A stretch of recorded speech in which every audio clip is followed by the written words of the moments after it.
ভাৰতবৰ্ষৰ আগত আজি সাংবাদিক মেল নহয় ঠিক নিজৰ প্ৰতিক্ৰিয়া প্ৰকাশ কৰিবলৈ যোৱাকালি এটা সাংঘাতিক ঘটনা অসমত ঘটিল আৰু সেইকাৰণে আজি বন্ধ দিনাও আমি আপোনালোকক মাতিবলৈ বাধ্য হ'লোঁ বন্ধৰ দিনা যে এটা বিষয়ত আমি আমাৰ দলৰ প্ৰতিক্ৰিয়া আমি প্ৰকাশ কৰিব বিচাৰিছোঁ। আপোনালোকে সকলোৱে জানে যে আলফালৈ যোৱা বুলি পুলিচে 4জন যুৱকক যোৱাকালি যিটো এনকাউণ্টাৰ কৰিলে আৰু এই এনকাউণ্টাৰ সম্পৰ্কত আমি আমাৰ বক্তব্য প্ৰতিক্ৰিয়া প্ৰকাশ কৰিব খুজিছোঁ।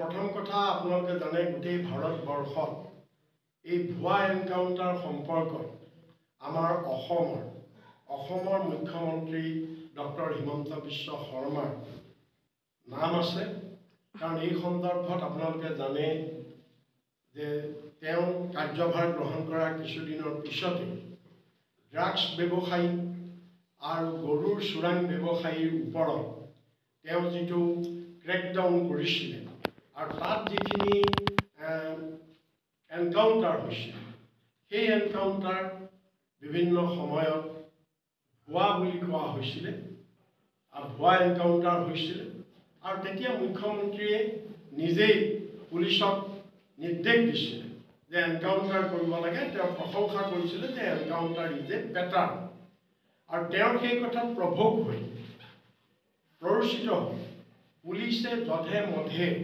বিভিন্ন সময়ত এনকাউণ্টাৰ কৰিছিল আৰু ফলত পৰিস্থিতি এনেকুৱা পালেগে যে গুৱাহাটী উচ্চ ন্যায়ালয়ত ইয়াৰ ওপৰত PIL ফাইল হ'ল আৰু উচ্চ ন্যায়ালয়ে যেতিয়া চৰকাৰক এফিডেভিট দিবলৈ ক'লে চৰকাৰে এই সম্পৰ্কত বিতং এফিডেভিট আজি পৰ্যন্ত দিব পৰা নাই।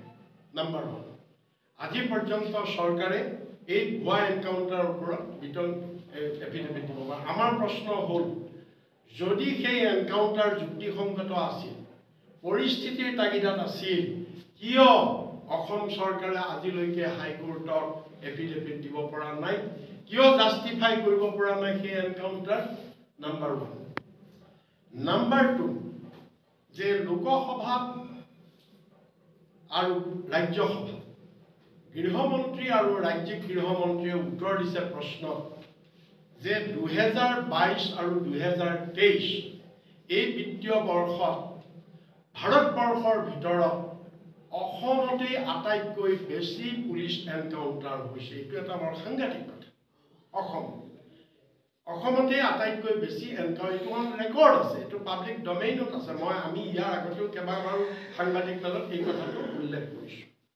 এতিয়া যোৱাকালি আলফালৈ যোৱা বুলি পুলিচে যিটো ভাষ্য দি 4জন যুৱকক যি তেওঁলোকক এনকাউণ্টাৰ কৰিলে, ভাগ্য ভাল যে তেওঁলোকে মৃত্যুৰ মুখৰ পৰা বাচিছে। এতিয়া প্ৰশ্ন হ'ল যে এই ঘটনাটোৱে আমাক এনেকুৱাকৈ ভাবিবলৈ বাধ্য কৰাইছে যে AGPৰ আমোলত মুখ্যমন্ত্ৰী প্ৰফুল্ল মহন্তৰ দিনত যেনেকৈ উগ্ৰপন্থীৰ নামত আলফাক কৰায়ত্ব কৰাৰ নামত যেনেধৰণে গুপ্ত হত্যা চলিছিল আৰু এনকাউণ্টাৰ চলিছিল, বহুত মানুহক কুকুৰ মেকুৰী জীৱ জন্তুৰ দ্বাৰা হত্যা কৰা হৈছিল, সেই বিভীষিকাময় পৰিৱেশ আকৌ তাৰ এয়া আৰম্ভণি নেকি বুলি ভাবিবলৈ আমি বাধ্য হৈছোঁ। সেইকাৰণে সময় থাকোঁতেই আমি চৰকাৰক আমি কেইটামান কথা সকীয়াই দিব খুজিছোঁ। যে প্ৰথম কথাটো হৈছে যে মুখ্যমন্ত্ৰীয়ে নিজেই কৈছে যে পুলিচ জনতাৰ বন্ধু হোৱা উচিত। পুলিচ যদি জনতাৰ বন্ধু হোৱা উচিত, তেতিয়াহ'লে যে যোৱাকালি যিটো এনকাউণ্টাৰ, এই যে এনকাউণ্টাৰবিলাক হৈছে, এইটো পুলিচৰ বন্ধুত্বৰ চিন নে বৰ্বৰতাৰ চিন?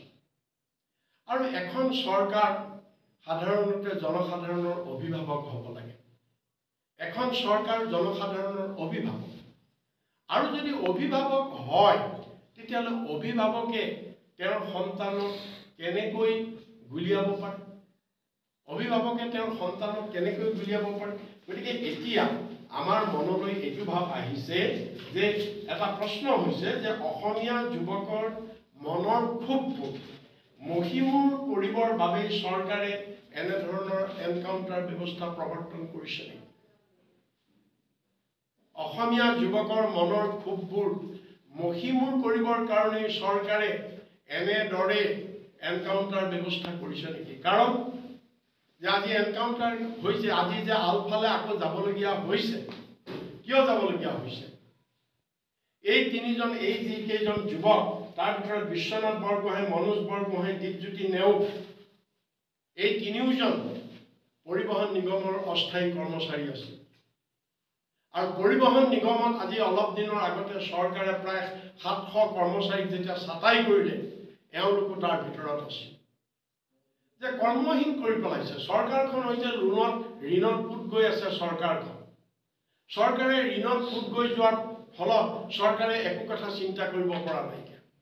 চৰকাৰে ঋণ লৈছে আৰু ঋণ পৰিশোধ কৰা, এই দুটা কামতে চৰকাৰ ব্যস্ত আছে।